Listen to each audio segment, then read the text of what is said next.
वाहिगुरू जी का खालसा वाहिगुरू जी की फतेह। गुरमत संगीत की गल करिए तो गुरमत संगीत रूह की खुराक है, जिसनूं सुन के बहुत ही आनंद बजदा है ते अकाल पुरख परमात्मा दे नाल सुरत एकमुख हुंदी है। पर अज गुरमत संगीत दे विचों तंती साजां की जेकर गल की जाए वो अलोप होंदे जा रहे हैं।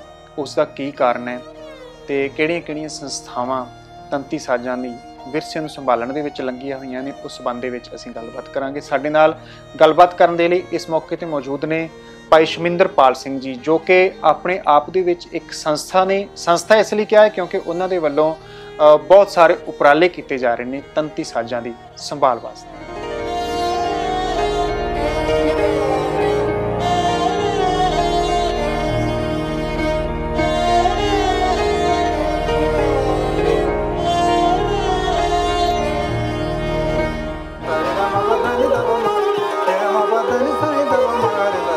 भाई साहब तुहाडा स्वागत है जी। वाहिगुरू जी का खालसा वाहिगुरू जी की फतेह। भाई साहब बहुत आनंद आया ये साज सुन के।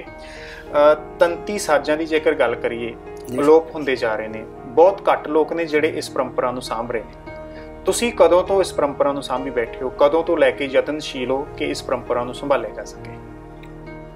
देखो जदों तो लगभग मैं गुरु लोगों की चरण शरण दे विच गया और ये साज श्री मुक्तसर साहब तो उठ के दिल्ली तक मैं पहुँच की।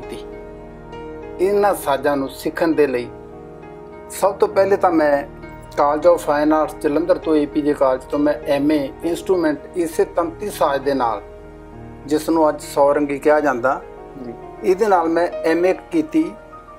और उस वेले उस्ताद लतीफ अहमद खान साहब मुरादाबाद घराने दे, उन्हों तो मैं शिक्षा प्राप्त की इन्हां साजां नूं सीखण दे लई।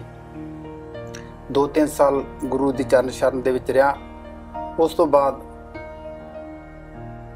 नामधारी संप्रदा श्री भैनी साहब द्वारा मैं दिल्ली गया और दिल्ली तो मैं पद्म भूषण उस्ताद साबरी खान साहब तो, जो मेरे बहुत ही अति सत्कारयोग पूजनीय गुरु जी है, जिन्हों तो मैं लगभग जिन्नी देर वो जीवित रहे तद तक मैं उन्होंने तो सीखता रहा।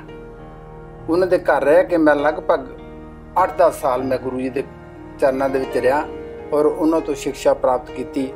और जिस वेले मैं इन्हां साजां की शिक्षा प्राप्त कर ली और हजे भी कर ही रहा, और उदों तो ही यतनशील हाँ कि ये साजां नूं जो तंती साज अलोप हो रहे हैं, जिस तरह आप जी ने फरमाया कि उन्हां साजां नूं बचाया जा सके और किसी ना किसी तरह गुरमत संगीत दे नाल इन्हां साजां दा जो संबंध सी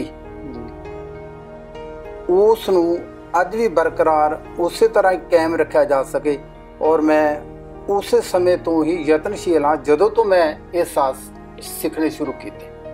भाई साहब तंती साजां की आम तौर पर गल की जाती है कि तंती साज गुरमत संगीत दे विच इन्हां दी वरतों नहीं की जाती, जां बहुत घੱਟ सज्जण ने, बहुत घੱਟ रागी ने जिहड़े इन्हां नूं वजाउंदे ने। पर तंती साजां दे विच किहड़े-किहड़े साज ने जिहड़े तंती साजां दे विच आउंदे? देखो तंती साजां दे विच सब तो जिहड़ी मेन है साज वो है सौरंगी। और सौरंगी दा जो बेसिकली नाम सौरंगी और तंती साज इस तरह नहीं पिया कि ये साज वैसे जिस तरह अज लोग कह रहे हैं कि तंती साज है जी, ये है जी वो, लेकिन तंती साजां दे विच साज सब तो प्रथम साज है सौरंगी।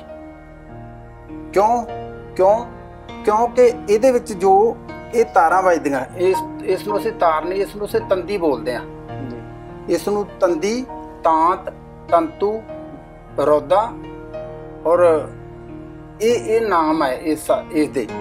ये बकरे दी आंत तो बनदे आ। बकरे दी जो भोजन वाली हुंदी आ उहनूं वट दे के बड़ा साफ सुथरा करके फिर उस चीज़ की ये जिहड़ी तांत जिहड़ी ये बनदी आ भोजन वाली नूं वट दे के। कहंदे कि बकरा सारी उम्र मैं करदा रहिंदा कि जदों भी उहनूं कट्टो जी उहनूं मैं, जे भुखा दा तां भी मैं, जो उहनूं रिन्नो तां भी ढक्कन चक के हंकार वासों मारदा है ना, बजुर्ग अगे कहंदे सी। लेकिन जदों उस नूं उहदे भोजन वाली नूं जदों फिर वट दे के आंदरां नूं भी वट दे के आंदरां जे आंत नूं तांत किया जाता, आंत तो तांत बनया। ਆਂਤ ਨੂੰ ਜਦੋਂ ਵੱਟ ਦੇ ਕੇ ਫਿਰ ਉੱਤੇ ਗੱਜ ਫਿਰਦਾ ਬਰੋਜਾ ਲਾ ਕੇ, ਤੇ ਫਿਰ ਇਹ ਉਸ ਵੇਲੇ ਫਿਰ ਤੂੰ ਕਰਦਾ, ਮੈਂ ਤੋਂ ਜਿਹੜੀ ਆਵਾਜ਼ ਆ ਤੂੰ ਦੇ ਵਿੱਚ ਬਦਲ ਤੂੰ ਤੇ ਹੋ ਜੇ ਕਿ ਇਹ ਪਰਮੇਸ਼ਰ ਹੁਣ ਮੇਰੇ ਵਿੱਚ ਕੁਝ ਨਹੀਂ, ਹੁਣ ਤਾਂ ਮੇਰੇ ਜਿਹੜਾ ਵਸਦਾ ਨਾ ਇਹ ਰੋਗ ਹੀ ਨਹੀਂ ਰਹਿ ਗਿਆ, ਹੁਣ ਤੂੰ ਹੀ ਹੈ, ਤੂੰ ਮੇਰਿਆਂ ਹੁਣ ਤਾਂ ਹੈ ਨਾ, ਕਿ ਉਸ ਵੇਲੇ ਜਿਹੜਾ ਇਸ ਕਰਕੇ ਇਹਦੇ ਚ ਸਾਰੀ ਜਿਹੜੀ ਉਹ ਤਾਂਤ ਵੱਜਦੀ ਆ। ਦੂਸਰਾ ਸਾਜ਼ ਹੈ ਸਰੰਦਾ, ਜੋ ਸਰੰਦਾ ਹੈ ਸਰੰਦੇ ਦੇ ਵਿੱਚ ਵੀ ਤਾਂਤ ਵੱਜਦੀ ਆ ਜੀ। ਲੇਕਿਨ ਪਹਿਲਾਂ ਜੋ ਤਾਂਤ ਕੁਛ ਲੋਕ ਜੋ, ਕਿਉਂਕਿ ਸਰੰਦਾ ਔਰ ਰਬਾਬ ਇਹ ਫੋਕ ਦੇ ਸਾਜ਼ ਹੈ, ਸੁਰੰਗੀ ਵੀ ਫੋਕ ਦਾ ਸਾਜ਼ ਰਹੀ ਹੈ। ਸੋ ਸੁਰੰਗੀ ਦੇ ਵਿੱਚ ਕਈ ਤਰ੍ਹਾਂ 6-7 ਵੰਨਗੀਆਂ ਜੋ ਫੋਕ ਦੀ ਵੀ ਆ ਔਰ ਕਲਾਸੀਕਲ ਦੀ ਵੀ ਆ। ਇਸ ਤਰ੍ਹਾਂ ਜੋ ਸਰੰਦਾ ਫੋਕ ਵਿੱਚ ਵੱਜਦਾ ਸਾਜ਼, ਕਿਉਂਕਿ ਕਲਾਸੀਕਲ ਇੰਸਟਰੂਮੈਂਟ ਨਹੀਂ ਹੈ, ਸਰੰਦਾ ਫੋਕ ਦਾ ਹੀ ਇੰਸਟਰੂਮੈਂਟ ਹੈ। ਬੇਸਿਕਲੀ ਸਰੰਦਾ ਫੋਕ ਹੈ, ਰਬਾਬ ਵੀ ਫੋਕ ਹੈ। ਆਪ ਜੀ ਦੇਖਦੇ ਹੋ ਕਿ ਅਰੇਬੀਅਨ ਸਾਜ਼ ਹੈ, ਅਰੇਬੀਅਨ ਕੰਟਰੀ ਦੇ ਵਿੱਚ ਵੱਜਦਾ ਰਿਹਾ ਹੈ ਨਾ। ਤੋ ਸਰੰਦਾ ਫਿਰ ਵੀ ਇਹ ਤੰਤੀ ਸਾਜ਼ਾਂ ਦੇ ਵਿੱਚ ਗਿਣਿਆ ਜਾਂਦਾ। ਗੁਰਮਤ ਦੇ ਵਿੱਚ ਸਰੰਦਾ ਔਰ ਰਬਾਬ ਦੇ ਉੱਤੇ ਵੀ ਜੋ ਤਾਂਤ ਜੋ ਪਤਲੀ ਤਾਂਤ ਉਹ ਵੱਜਦੀ ਆ, ਠੀਕ ਹੈ ਜੀ। ਉਸ ਤੋਂ ਇਲਾਵਾ ਜੋ ਸਰੰਗੀ ਤਾਂ ਫਿਰ ਹੈ ਹੀ ਹੈ। ਔਰ ਬਾਕੀ ਜੋ ਸਾਜ਼ ਹੈ ਇਹਦੇ ਵਿੱਚ ਇਸ ਦੇ ਨਾਲ ਜਿਸ ਤਰ੍ਹਾਂ ਦਿਲਰਬਾ ਹੈ ਜੀ, ਤਾਰਸ਼ਾਨਾਈ ਹੈ, ਤੌਸ ਹੈ, ਇਹ ਜਿਹੜੇ ਸਾਜ਼ ਆ, ਵਾਇਲਨ ਹੈ, ਇਹ ਸਾਜ਼ ਗੱਜ ਵੱਜਦਾ ਜ਼ਰੂਰ ਹੈ, ਕਿਉਂਕਿ ਭਾਰਤ ਦੀ ਜੋ ਸਰਵਪ੍ਰਥਮ ਜੋ ਪਰੰਪਰਾ ਹੈ ਨਾ ਉਹ ਗੱਜ ਵੱਜਦਾ ਬਹੁਤ ਸਦੀਆਂ ਪੁਰਾਤਨ ਹੈ, ਸਦੀਆਂ ਪੁਰਾਣੀ ਹੈ ਉਹ ਜੋ ਗੱਜ ਵੱਜਦਾ ਪਰੰਪਰਾ। ਉਹ ਜੋ ਸਾਜ਼ ਉਹ ਗੱਜ ਨਾਲ ਵਜਾਏ ਜਾਣ ਵਾਲੇ ਸਾਜ਼ ਜ਼ਰੂਰ ਹੈ, ਜਿਸ ਤਰ੍ਹਾਂ ਤੌਸ, ਦਿਲਰਬਾ, ਤਾਰਸ਼ਾਨਾਈ ਔਰ ਵਾਇਲਨ।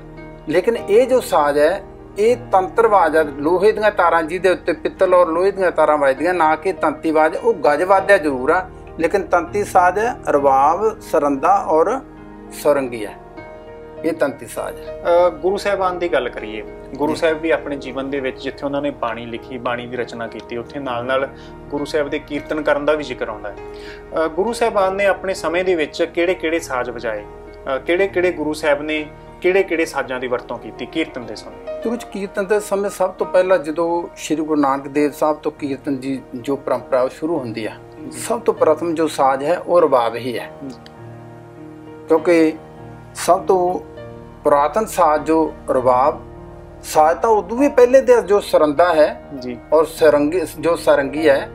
ਲੇਕਿਨ ਜੋ ਗੁਰਮਤ ਦੇ ਵਿੱਚ ਜਦੋਂ ਤੋਂ ਸ਼ੁਰੂਆਤ ਹੋਈ ਉਹ ਰਬਾਬ ਤੋਂ ਹੋਈ ਆ। ਔਰ ਗੁਰੂ ਅਰਜਨ ਦੇਵ ਜੀ ਸੱਚੇ ਪਾਤਸ਼ਾਹ ਦੇ ਸਮੇਂ ਜੋ ਸਾਜ਼ ਸਰੰਦਾ ਔਰ ਗੁਰੂ ਹਰਗੋਬਿੰਦ ਸਾਹਿਬ ਦੇ ਵੇਲੇ ਜੋ ਸਰੰਗੀ ਸਾਜ਼, ਇਹ ਸਾਜ਼ ਗੁਰਮਤ ਦੇ ਵਿੱਚ ਆਏ। ਔਰ ਇਸ ਦੇ ਨਾਲ ਫਿਰ ਦੂਸਰੇ ਜਦੋਂ ਬਾਬਾ ਨੱਥਮਾਲ ਜੀ, ਅਬਦੁਲ ਜੀ ਜਦੋਂ ਢਾਡੀ ਵਾਰਾਂ ਦਾ ਗਾਇਨ ਕਰਦੇ ਸੀ, ਉਹ ਸਰੰਗੀ ਦੇ ਉੱਤੇ ਹੀ ਗਾਇਨ ਕਰਦੇ ਸੀ। ਤੇ ਉਸ ਸਮੇਂ ਜੋ 22 ਵਾਰਾਂ ਸਨ, ਜਿਹੜੀਆਂ ਗੁਰੂ ਗ੍ਰੰਥ ਸਾਹਿਬ ਦੇ ਵਿੱਚ 22 ਵਾਰਾਂ, ਉਹ 22 ਵਾਰਾਂ ਦਾ ਗਾਇਨ ਵੀ ਇਹਨਾਂ ਸਾਜ਼ਾਂ ਨਾਲ ਹੀ ਕੀਤਾ ਜਾਂਦਾ ਸੀ, ਤੰਤੀ ਸਾਜ਼ਾਂ ਨਾਲ ਹੀ ਕੀਤਾ ਜਾਂਦਾ ਸੀ। ਲੇਕਿਨ ਜੋ ਜਿੰਨੀ ਮੈਨੂੰ ਸੋਝੀ ਆ ਹੈ ਨਾ, ਕਿ ਇਹਨਾਂ ਸਾਜ਼ਾਂ ਨਾਲ ਕੀਰਤਨ ਕੀਤਾ ਜਾਂਦਾ ਸੀ। ਪਹਿਲੇ ਰਬਾਬ ਨਾਲ ਵੀ ਵਾਰਾਂ ਪੜ੍ਹੀਆਂ ਜਾਂਦੀਆਂ ਸੀ, ਪਰ ਗੁਰੂ ਹਰਗੋਬਿੰਦ ਸਾਹਿਬ ਸੱਚੇ ਪਾਤਸ਼ਾਹ ਨੇ ਕਿਹਾ ਨਹੀਂ ਭਾਈ, ਕਿ ਜਿਸ ਤਰ੍ਹਾਂ ਦਇਆ ਸਿੰਘ ਦਿਲਬਰ ਜੀ ਨੇ ਕਿਹਾ ਕਿ ਉੱਚੀ ਕੂਕੇ ਵਾਦਾ ਗਾਵੇ ਜੋਧਾ ਕਾ ਵਿਚਾਰ, ਕਿ ਇਹ ਵਾਦ ਵੀ ਉਹੋ ਜਿਹੇ ਚਾਹੀਦੇ ਆ ਕਿ ਜਿਹੜੇ ਕੂਕਾ ਮਾਰਨ ਔਰ ਲੋਕਾਂ ਦੇ ਵਿੱਚ ਉਹ ਬੀਰ ਰਸ ਪੈਦਾ ਹੋ ਜਾਏ ਕਿ ਲੋਕ ਲੜ ਮਾਰਨ ਲਈ ਤਿਆਰ ਹੋ ਜਾਣ। ਤੋ ਸਤਿਗੁਰੂ ਸੱਚੇ ਪਾਤਸ਼ਾਹ ਗੁਰੂ ਹਰਗੋਬਿੰਦ ਸਾਹਿਬ ਸੱਚੇ ਪਾਤਸ਼ਾਹ ਨੇ ਜੋ ਸੌਰੰਗੀ ਨੂੰ ਉਸ ਵੇਲੇ ਤੋਂ ਲਾਗੂ ਕੀਤਾ, ਕਿ ਢੱਡ ਸਰੰਗੀ ਜੋ ਸਾਜ਼ ਹੈ ਉਸ ਵੇਲੇ ਤੋਂ ਲਾਗੂ ਹੋਇਆ।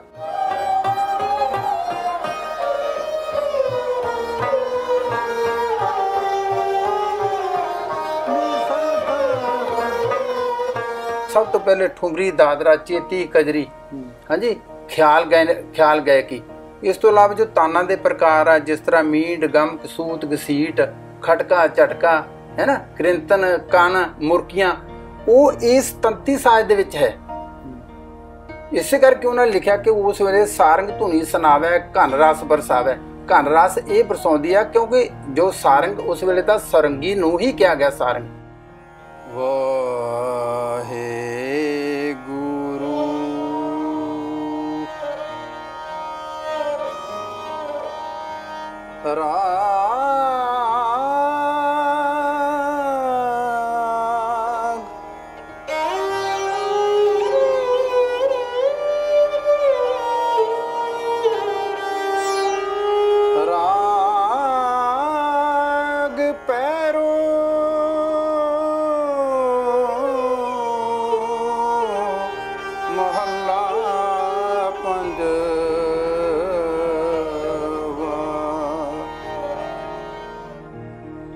ਗੁਰਮਤ ਸੰਗੀਤ ਦੇ ਵਿੱਚੋਂ ਤੰਤੀ ਸਾਜ਼ ਅਲੋਪ ਹੋਣ ਦਾ ਕਾਰਨ ਕੀ ਰਿਹਾ?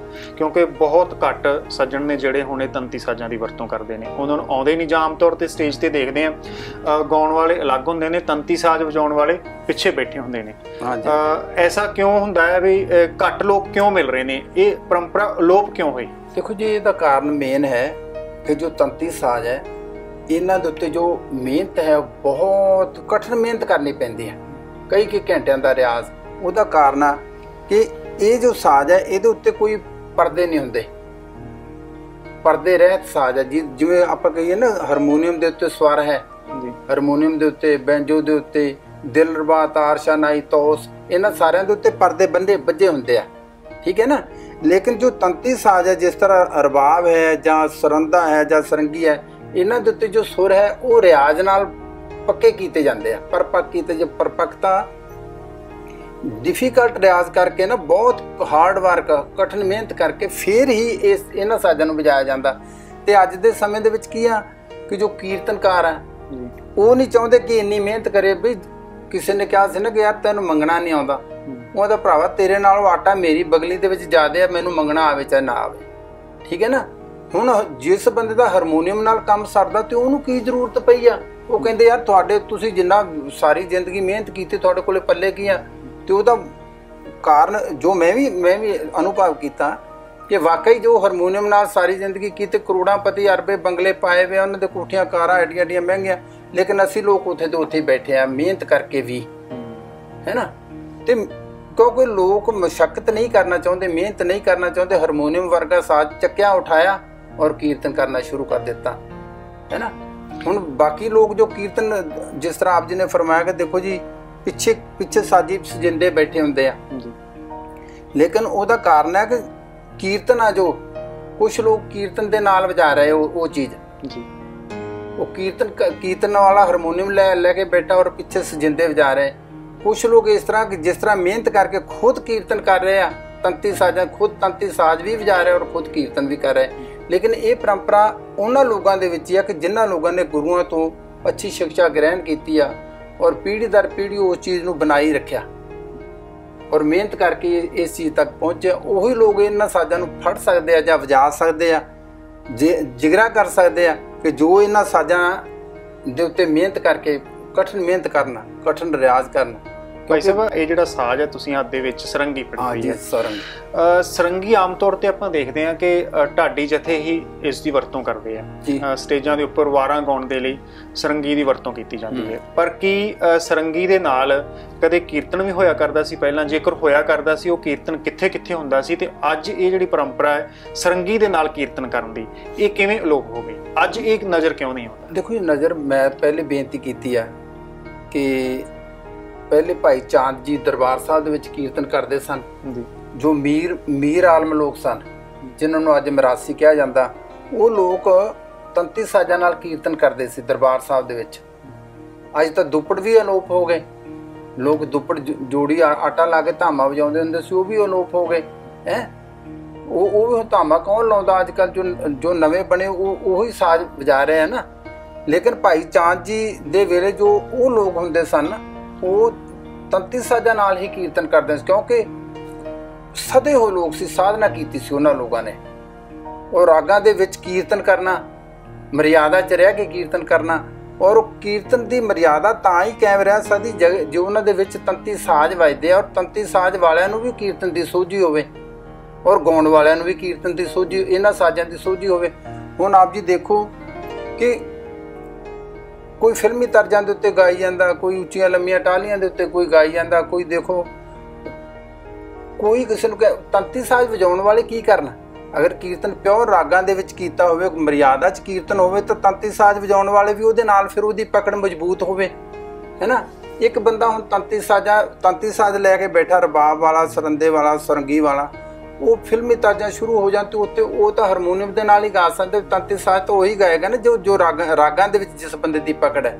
ਆਮ ਤੌਰ ਤੇ ਕਹਿੰਦੇ ਪ੍ਰਚਲਿਤ ਹੈ ਵੀ ਪਹਿਲਾਂ ਜਦੋਂ ਕੋਈ ਵੀ ਰਾਗੀ ਸਿੰਘ ਜਿਹੜਾ ਸੀ ਉਹ ਦਰਬਾਰ ਸਾਹਿਬ ਕੀਰਤਨ ਕਰਦਾ ਸੀ, ਜੇਕਰ ਬਾਲੀਵੁੱਡ ਤੋਂ ਕੋਈ ਬੰਦਾ ਆਉਂਦਾ ਸੀਗਾ ਜਿਹਨੂੰ ਮਿਊਜ਼ਿਕ ਦੀ ਬਹੁਤ ਜ਼ਿਆਦਾ ਨੌਲੇਜ ਹੁੰਦੀ ਸੀ, ਤੇ ਉਹ ਬੜੇ ਆਰਾਮ ਨਾਲ ਆਨੰਦ ਲੈ ਕੇ ਸੁਣਦਾ ਸੀ ਉਸ ਚੀਜ਼ ਨੂੰ।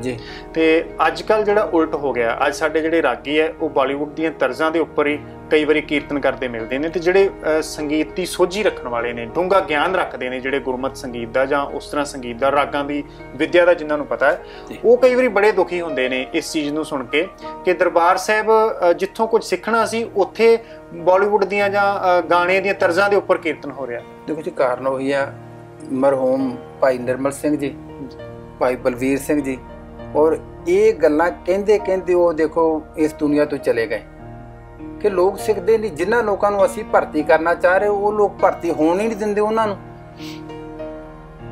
ਹੈ ਨਾ। ਕਿਸੇ ਬਲਦ ਦੇ, ਕਿਸੇ ਬੱਚੇ ਦੇ ਨੱਕ ਦੇ ਵਿੱਚ ਨਕੇਲ ਪਾਈ ਆ, ਉਹ ਨਕੇਲ ਜਿੱਧਰ ਨੂੰ ਖਿੱਚਦੇ ਉਹਨੇ ਤਾਂ ਵਿਚਾਰ ਨੇ ਉਧਰ ਨੂੰ ਜਾਣਾ। ਹੁਣ ਉਸ ਤਰ੍ਹਾਂ ਦੇ ਲੋਕ ਉੱਥੇ ਭਰਤੀ ਹੀ ਨਹੀਂ ਹੋਣ ਦਿੰਦੇ ਕਿ ਜੋ ਲੋਕਾਂ ਨੂੰ ਇਹਨਾਂ ਚੀਜ਼ਾਂ ਦੀ ਸੋਝੀ ਆ, ਔਰ ਐਸੀ ਕੰਟਰੋਵਰਸੀ ਚ ਪਾ ਦਿੰਦੇ। ਦੇਖੋ ਜੀ, ਇਹ ਸਾਜ਼ਾ ਹਿੰਦੂਆਂ ਦਾ ਸਾਜ਼ ਆ, ਇਹ ਜੀ ਮੁਸਲਮਾਨਾਂ ਦਾ ਸਾਜ਼ ਆ, ਇਹ ਜੀ ਈਸਾਈਆਂ ਦਾ ਸਾਜ਼ ਆ, ਇਹ ਜੀ ਫੋਰਨ ਕੰਟਰੀ ਜਰਮਨ ਦਾ ਸਾਜ਼ ਹੈ, ਵਾਜਾ ਫੋਰਨ ਕੰਟਰੀ ਦਾ ਸਾਜ਼ ਹੈ ਨਾ। ਮੈਨੂੰ ਇਹ ਚੀਜ਼ ਸੁਣ ਕੇ ਬੜੀ ਹੈਰਾਨਗੀ ਹੋਈ ਆ। ਆਮ ਤੌਰ ਤੇ ਊਚ ਨੀਚ ਦੀ ਭਾਵਨਾ ਦਾ ਤਾਂ ਸੁਣਿਆ ਵੀ ਵਰਨ ਵੰਡ ਕਰਕੇ ਕੋਈ ਉੱਚੀ ਜਾਤ ਦਾ, ਕੋਈ ਨੀਵੀਂ ਦਾ, ਕਿਸੇ ਨੂੰ ਅਛੂਤ ਕਿਹਾ ਜਾਂਦਾ ਹੈ, ਪਰ ਇਹ ਪਹਿਲੀ ਵਾਰੀ ਸੁਣ ਰਹੇ ਹਾਂ ਕਿ ਸਾਜ਼ਾਂ ਦੇ ਵਿੱਚ ਵੀ ਵਿਤਕਰਾ ਕੀਤਾ ਜਾਂਦਾ ਹੈ ਜੀ, ਇਹ ਫਲਾਣਾ ਸਾਜ਼ ਹੈ, ਫਲਾਣਾ ਸਾਜ਼ ਹੈ। ਦੇਖੋ ਜੀ, ਇਹ ਤਾਂ ਮੈਂ ਇਸ ਗੱਲ ਤੋਂ ਮੈਂ ਹੀ ਨਹੀਂ, ਪੂਰੇ ਵਰਲਡ ਦੇ ਜਿਹੜੇ ਗੁਰਸਿੱਖ ਲੋਕ ਹੈ, ਜਿਹੜੇ ਗੁਰੂ ਨਾਨਕ ਦੀ ਪਰੰਪਰਾ ਨੂੰ ਮੰਨਣ ਵਾਲੇ, ਗੁਰੂ ਨਾਨਕ ਦੇਵ ਜੀ ਦੇ ਪੈਂਡੇ ਤੇ ਲੀਹਾਂ ਤੇ ਚੱਲਣ ਵਾਲੇ ਲੋਕ ਆ, ਉਹ ਵਾਕਈ ਹੀ ਦੁਖੀ ਹੈ ਇਸ ਚੀਜ਼ ਤੋਂ। ਪਹਿਲੀ ਗੱਲ ਤਾਂ ਮਰਿਆਦਾ, ਉਸ ਚੀਜ਼ ਦੀ ਮਰਿਆਦਾ ਨਹੀਂ ਕਿ ਦੇਖੋ ਕਿ ਅਸੀਂ ਸ਼੍ਰੀ ਦਰਬਾਰ ਸਾਹਿਬ, ਸ਼੍ਰੀ ਗੁਰੂ ਰਾਮਦਾਸ ਸੱਚੇ ਪਾਤਸ਼ਾਹ ਦੀ ਹਜ਼ੂਰੀ ਦੇ ਵਿੱਚ ਬੈਠ ਕੇ ਅਸੀਂ ਕੀਰਤਨ ਕਰਦੇ ਹਾਂ। ਉੱਥੇ ਕਹਿੰਦੇ ਦੇਖੋ ਜੀ ਕਿ ਜੇ ਡਾਂਸ ਹੋਇਆ, ਡਾਂਸ ਨਾਲ ਸਰੰਗੀ ਵੱਜੀ।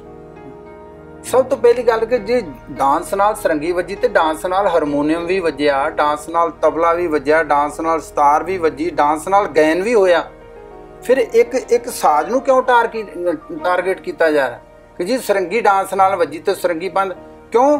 ਇਹਦਾ ਕਾਰਨ ਇਹੀ ਆ ਕਿ ਮੁਸ਼ਕਿਲ ਸਾਜ਼ ਹੈ, ਇਹਨੂੰ ਸਿੱਖਾਂ ਨੇ ਹੱਥ ਹੀ ਨਹੀਂ ਪਾਇਆ। ਮੈਨੂੰ ਇਸ ਗੱਲ ਦਾ ਫਖਰ ਹੈ, ਮੈਂ ਬੜੇ ਮਾਣ ਨਾਲ ਕਹਿ ਸਕਦਾ ਕਿ ਸਭ ਤੋਂ ਪਹਿਲੇ ਸਰੰਗੀ ਨੂੰ ਹੱਥ ਪਾਉਣ ਵਾਲਾ ਪੂਰੇ ਹਿੰਦੁਸਤਾਨ ਦੇ ਵਿੱਚ, ਸਿੱਖ ਕਮਿਊਨਿਟੀ ਦੇ ਵਿੱਚ, ਮੈਂ ਸਤਿਗੁਰੂ ਦੀ ਕਿਰਪਾ ਦੇ ਨਾਲ ਦਾਸ ਸ਼ਮਿੰਦਰਪਾਲ ਸਿੰਘ ਇਹ ਸਾਜ਼ ਨੂੰ ਸਿੱਖਿਆ। ਔਰ ਇਹ ਗੱਲ ਭਾਈ ਬਲਵੀਰ ਸਿੰਘ ਜੀ ਨੇ ਦਰਬਾਰ ਸਾਹਿਬ ਮੰਜੀਤ ਸਾਹਿਬ ਹਾਲ ਦੇ ਵਿੱਚ ਵੀ ਕਹੀ, ਉਹ ਸਿੱਖੋ ਗੁਰੂ ਸਾਹਿਬ ਦੇ ਤੁਸੀਂ ਚਰਨ ਸ਼ਰਨ ਦੇ ਵਿੱਚ ਬੈਠਦੇ ਹੋ, ਲੇਕਿਨ ਤੁਸੀਂ ਇਹਨਾਂ ਸਾਜ਼ਾਂ ਦੇ ਵਿੱਚ ਭੇਦਭਾਵ ਕਰਦੇ ਹੋ। ਸਭ ਤੋਂ ਪਹਿਲੇ ਤਾਂ ਮੇਰੇ ਕੋਲ ਜਿਹੜਾ ਹਾਰਮੋਨੀਅਮ ਫੜਿਆ ਗਿਆ, ਇਹ ਹਾਰਮੋਨੀਅਮ ਨੂੰ ਵੀ ਤਾਂ ਉਹ ਲੋਕ ਵੀ ਵਜਾਉਂਦੇ ਆ ਜਿਹੜੇ ਡਾਂਸ ਕਰਦੇ ਆ, ਨੱਚਦੇ ਟੱਪਦੇ ਆ। ਪਹਿਲਾਂ ਤਾਂ ਇਸ ਨੂੰ ਤੇ ਤਬਲੇ ਨੂੰ ਸਿੱਟੋ ਰੂੜੀ ਦੇ ਉੱਤੇ, ਕਿਉਂਕਿ ਡਾਂਸ ਨਾਲ ਤਾਂ ਇਹ ਵੀ ਵੱਜਦਾ। ਸਾਜ਼ ਤਾਂ ਮੈਨੂੰ ਲੱਗਦਾ ਕੋਈ ਮਾੜਾ ਨਹੀਂ ਹੋਏਗਾ, ਕਿਉਂਕਿ ਜੇਕਰ ਗੁਰੂ ਹਰਗੋਬਿੰਦ ਸਾਹਿਬ ਦੀ ਗੱਲ ਕਰੀਏ, ਦੇਖੋ ਜੀ, ਉਹਨਾਂ ਨੇ ਤਾਂ ਸਰੰਗੀ ਤੋਂ ਹੀ ਸ਼ੁਰੂਆਤ ਕੀਤੀ। ਢਾਡੀ ਨੱਥਾ ਤੇ ਅਬਦੁੱਲਾ ਦਾ ਜ਼ਿਕਰ ਆਉਂਦਾ ਹੈ, ਅਬਦੁੱਲਾ ਦਾ ਜ਼ਿਕਰ ਆਉਂਦਾ ਹੈ, ਜਿਹੜੇ ਵਾਰਾਂ ਗਾਉਂਦੇ ਸਨ, ਗੁਰੂ ਸਾਹਿਬ ਨੇ ਉਹਨਾਂ ਨੂੰ ਢਾਡੀ ਨਿਯੁਕਤ ਕੀਤਾ, ਬਕਾਇਦਾ ਉਹ ਸਰੰਗੀ ਤੇ ਗਾਉਂਦੇ ਸੀ। ਬਿਲਕੁਲ ਬਿਲਕੁਲ।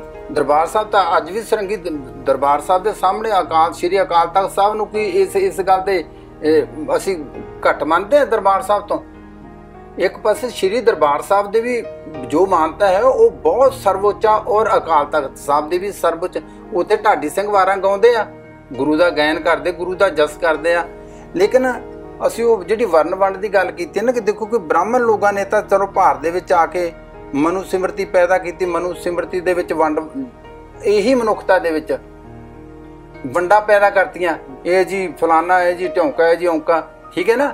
ਲੇਕਿਨ ਸਾਡੇ ਸਿੱਖ ਲੋਕਾਂ ਦੇ ਵਿੱਚ ਵੀ ਇਸ ਤਰ੍ਹਾਂ ਦੇ ਬਾਹਮਣਵਾਦੀ ਲੋਕ ਬੈਠੇ ਆ, ਮੈਨੂੰ ਕੋਈ ਗੁਨਾਹ ਨਹੀਂ ਕਹਿਣ ਦੇ ਵਿੱਚ, ਇਸ ਤਰ੍ਹਾਂ ਦੀ ਸੋਚ ਦੇ ਵਿੱਚ ਬੈਠੇ ਆ। ਮੈਂ ਖੁਦ ਮਿਸਤਰੀ ਆ ਔਰ ਖੁਦ ਇਹ ਸਾਜ਼ ਬਣਾਉਣਾ, ਇਹਨਾਂ ਸਾਜ਼ਾਂ ਦੀ ਘਾਟ ਕਰਦਾ, ਔਰ ਸਰੰਗੀ ਵੀ ਮੈਂ ਹੀ ਬਣਾਉਣਾ, ਸਰੰਦਾ ਵੀ ਮੈਂ ਹੀ ਬਣਾਉਣਾ, ਰਬਾਬ ਵੀ ਮੈਂ ਹੀ ਬਣਾਉਣਾ, ਦਿਲ ਰਬਾਬ, ਇਹ ਸਾਰੇ ਸਾਜ਼ ਮੈਂ ਹੱਥੀਂ ਬਣਾਉਣਾ। ਲੇਕਿਨ ਇੱਕੋ ਤੁੰਦ ਦੀ ਲੱਕੜ ਲੈ ਕੇ ਤੂੰ ਚਰਵਾ ਕੇ, ਇੱਕ ਚੋਂ ਮੈਂ ਸਰੰਗੀ ਕੱਢਤੀ, ਇੱਕ ਚੋਂ ਮੈਂ ਸਰੰਦਾ ਕੱਢਦਾ, ਇੱਕ ਚੋਂ ਰਬਾਬ ਕੱਢਦੇ, ਇੱਕ ਚੋਂ ਦਿਲ ਰਬਾਬ ਕੱਢਤਾ। ਹੁਣ ਗੱਲ ਇਹ ਹੈ ਕਿ ਹੈ ਤਾਂ ਤੁੰਦ ਦੇ ਬਣੇ, ਇੱਕੋ ਲੱਕੜ ਚੋਂ ਹੀ ਬਣਿਆ, ਲੇਕਿਨ ਬਾਅਦ ਦੇ ਵਿੱਚ ਸਾਡੇ ਲੋਕਾਂ ਨੇ ਇਹਨਾਂ ਦੇ ਇੱਕ ਲੱਕੜ ਦੇ ਬਣੇ ਹੋਏ ਸਾਜ਼ਾਂ ਦੇ ਵਿੱਚ ਵੀ ਇਹਨਾਂ ਨੇ ਜਾਤੀਵਾਦ ਪੈਦਾ ਕਰਤਾ। ਦੇਖੋ ਜੀ, ਸਤਾਰ ਆ ਜੀ, ਇਹ ਤਾਂ ਜੀ ਹਿੰਦੂਆਂ ਦਾ ਸਾਜ਼ ਆ। ਦੇਖੋ ਜੀ, ਵਾਇਲਨ ਆ ਜੀ, ਇਹ ਤਾਂ ਹਿੰਦੂਆਂ ਦਾ ਸਾਜ਼ ਆ। ਦੇਖੋ ਜੀ, ਇਹ ਰਬਾਬ ਆ ਜੀ, ਇਹ ਤਾਂ ਜੀ ਫਲਾਨਾ ਜੀ, ਇਹ ਤਾਂ ਸਰੰਦਾ ਤੇ ਤਾਂ ਹੈ ਨਾ, ਸਰੰਗੀ ਮੁਸਲਮਾਨਾਂ ਦਾ। ਇਹ ਲੋਕ, ਇਹ ਗਲਤ ਹੈ ਕਿ ਗੁਰੂ ਨਾਨਕ ਦੇਵ ਜੀ ਨੇ जो परंपरा चलाई सी कि अव्वल अल्लाह नूरा पाया कुदरत के सब बंदे, एक नूर ते सब जग उपजा कौन भले को मंदे। उन्होंने कहा कि जो इको परमेश्वर की असी संतान हाँ, इको परमेश्वर की ਉਪਜਾ ਸੀ ਤੇ ਫਿਰ ਸਾਡੇ ਵਿੱਚ ਜਾਤੀਵਾਦ ਕਿੱਥੋਂ ਪੈਦਾ ਹੋ ਗਿਆ? ਮਤਲਬ ਸਾਜ਼ ਕੋਈ ਵੀ ਨਹੀਂ ਮਾੜਾ, ਹਾਂ, ਜਦੋਂ ਇਸੇ ਅਸੀਂ ਗੱਲ ਨੂੰ ਗੁਰਬਾਣੀ ਗਾਉਂਦੇ ਆ ਉਹ ਸਾਜ਼ ਦੇ ਰਾਹੀਂ, ਤੇ ਉਹ ਸਾਜ਼ ਵੀ ਇੱਕ ਤਰ੍ਹਾਂ ਪਵਿੱਤਰ ਹੋ ਜਾਂਦਾ ਹੈ। ਇਹ ਗੱਲ ਆ ਜੀ। ਮੇਰੇ ਮਨ 'ਚ ਇਹ ਸਵਾਲ ਆਉਂਦਾ ਹੈ, ਜਿਵੇਂ ਬੜੇ ਸਾਲਾਂ ਤੋਂ ਆਪਾਂ ਦੇਖਦੇ ਹਾਂ ਦਰਬਾਰ ਸਾਹਿਬ 'ਚ ਜਿਹੜੇ ਹੋਰ ਤੰਤੀ ਸਾਜ਼ ਜਿਨ੍ਹਾਂ ਦਾ ਤੁਸੀਂ ਜ਼ਿਕਰ ਕੀਤਾ ਹੈ, ਉਹ ਤਾਂ ਅੱਜ ਕੱਲ੍ਹ ਵੱਜਦੇ ਆ। ਸ਼੍ਰੋਮਣੀ ਗੁਰਦੁਆਰਾ ਪ੍ਰਬੰਧਕ ਕਮੇਟੀ ਦੇ ਵੱਲੋਂ ਉਪਰਾਲਾ ਕੀਤਾ ਗਿਆ ਹੈ, ਜਿਹੜੇ ਸਾਜੀ ਨੇ ਉਹ ਪਿੱਛੇ ਨਾਲ ਉਹ ਸਾਜ਼ ਵਜਾਉਂਦੇ ਨੇ, ਪਰ ਮੈਂ ਅਜੇ ਤੱਕ ਸਰੰਗੀ ਨਹੀਂ ਦੇਖੀ ਉੱਥੇ ਵੱਜਦੀ। ਇਸ ਦਾ ਕੀ ਕਾਰਨ ਹੈ, ਉੱਥੇ ਕਿਉਂ ਨਹੀਂ ਵਜਾਈ ਜਾਂਦੀ? ਦੇਖੋ ਜੀ, ਮੈਂ ਇਹੀ ਪਹਿਲੇ ਕਲੀਅਰ ਕਰਕੇ ਹਟਿਆ ਕਿ ਜਦੋਂ ਕਹਿੰਦੇ ਆ ਨਾ ਕਿ ਮੱਸਾ ਰੰਗੜ ਇੱਥੇ ਆਇਆ ਸ਼੍ਰੀ ਦਰਬਾਰ ਸਾਹਿਬ ਦੇ ਵਿੱਚ, ਕਹਿੰਦੇ ਜੀ ਉਸਨੇ ਉਸ ਵੇਲੇ ਡਾਂਸ ਦੇਖਿਆ ਉਸ ਦਰਬਾਰ ਸਾਹਿਬ ਦੇ ਵਿੱਚ। ਉਹਨੇ ਜਿਹਨੂੰ ਅੱਜ ਆਪਾਂ ਕੱਥਕ ਨ੍ਰਿਤ ਕਹਿੰਦੇ ਆ, ਇਸ ਸਮੇਂ ਕੱਥਕ ਨ੍ਰਿਤ ਕਹਿੰਦੇ ਆ, ਉਹੀ ਡਾਂਸ ਉਹਨੇ ਉੱਥੇ ਦੇਖਿਆ ਉਸ ਵੇਲੇ।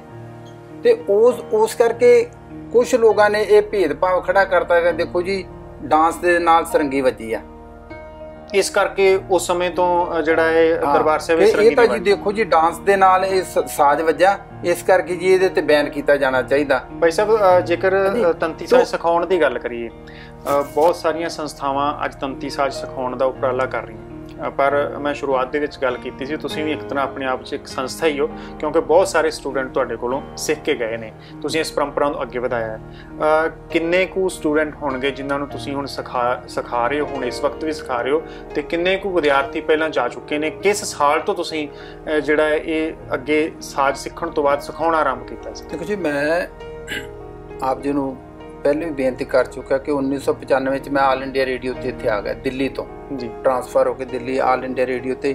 ਇਸ ਵੇਲੇ ਵੀ ਮੇਰੀ ਜੋ ਜੌਬ ਹੈ all India radio station Jalandhar ਦੀ ਹੈ, ਔਰ ਮੇਰੀ ਲਗਭਗ 30 ਸਾਲ ਦੇ ਨੇੜੇ ਤੇ ਜੌਬ ਹੋ ਰਹੀ ਹੈ ਇਸ ਵੇਲੇ।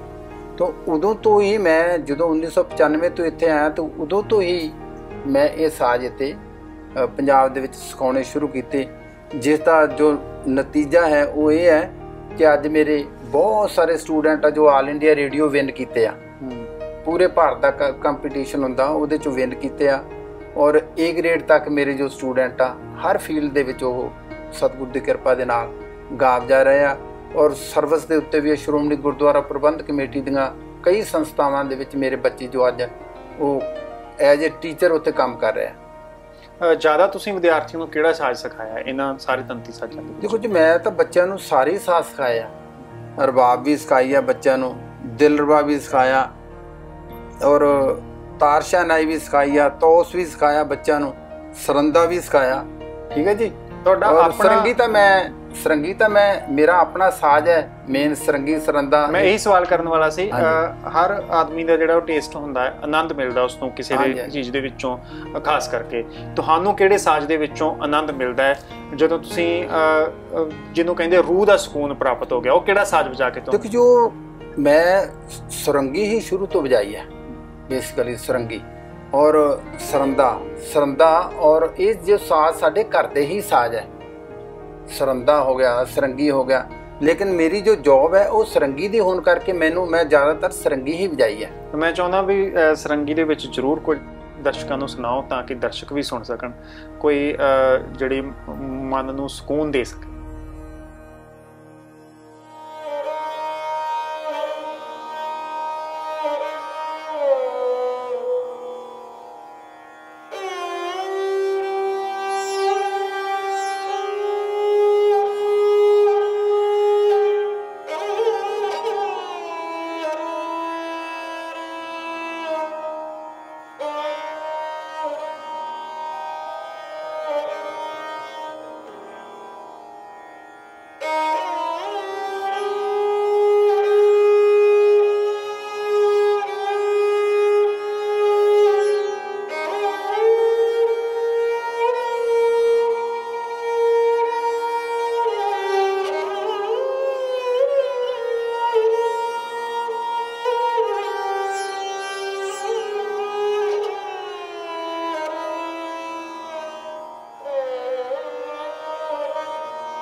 ਧੰਨ ਗੁਰੂ ਅਰਜਨ ਦੇਵ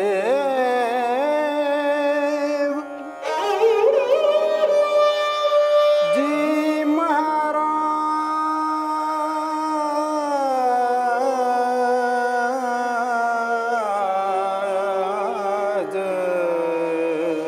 ਜੀ ਊਠਤ ਸੁਖੀਆਂ ਬੈਠਤ ਸੁਖੀਆਂ ਊਠਤ ਸੁਖੀਆਂ ਬੈਠਤ ਸੁਖੀਆਂ ਭੋ ਨਹੀਂ ਲਾਗੇ ਭੋ ਨਹੀਂ ਲਾਗੇ ਜਾਏ ਸੇ ਬੁਝਿਆ ਊਠਤ ਸੁਖੀਆ ਬੈਠਤ ਸੁਖੀਆ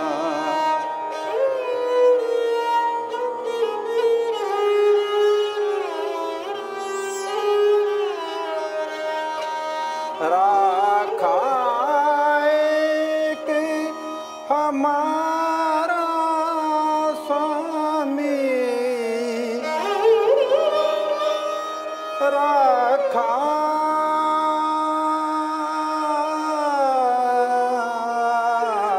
एक हमारा स्वामी राखा एक हमारा स्वामी सगल घटा का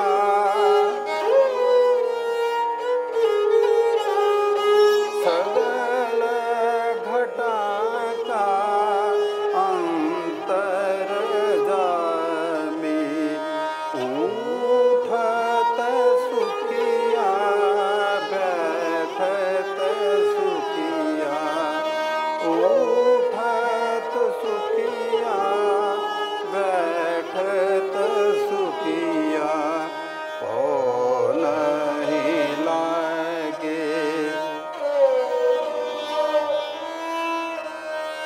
ओ नहीं लागे जाए से बुझिया ऊठत सुखिया बैठत सुखिया ऊठत सुखिया बैठत सुखिया। ਬਹੁਤ ਆਨੰਦ ਆਇਆ ਭਾਈ ਸਾਹਿਬ ਜੀ। ਬਹੁਤ ਸ਼ਾਨਦਾਰ ਤਰੀਕੇ ਨਾਲ ਤੁਸੀਂ ਜਿਹੜਾ ਹੈ ਉਠਤ ਸੁਖੀਆ ਬੈਠ ਸੁਖੀਆ ਇਹ ਸ਼ਬਦ ਸਰੰਗੀ ਦੇ ਦੁਆਰਾ ਜਿਹੜਾ ਹੈ ਸਾਨੂੰ ਸੁਣਾਇਆ। ਬਹੁਤ ਸਮਾਂ ਬੰਨਿਆ ਤੁਹਾਡੇ ਨਾਲ ਗੱਲਾਂ ਬਾਤਾਂ ਕਰਕੇ ਆਨੰਦ ਆਇਆ। ਅਰਦਾਸ ਹੈ ਵਾਹਿਗੁਰੂ ਤੁਹਾਨੂੰ ਇਸੇ ਤਰ੍ਹਾਂ ਚੜ੍ਹਦੀਆਂ ਕਲਾਂ ਦੇ ਵਿੱਚ ਰੱਖੇ।